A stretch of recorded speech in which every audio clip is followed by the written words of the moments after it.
Hi, welcome back to Art on the Floor. I'm Kirsten. This week I have access to the museum because of camp, so let's hit the galleries for some inspiration. Let's get started.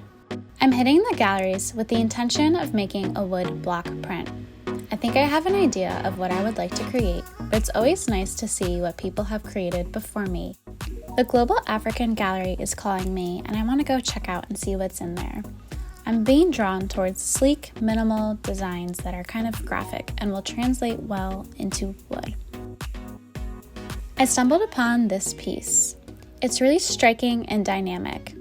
It's actually a headdress that was worn during a festival, the Soguni Kun Festival in the Mali region, to celebrate farming and the fruits of their labor. Visually, you can see what is important to this culture. Women, antelopes, figures that contribute to their lifestyle and things that they want to thank. Now that I have my inspiration, I'm going to take a picture of the sculpture, digitize it, and program the machine to cut it out for me. After my block is ready, I sand it down and then get ready to print.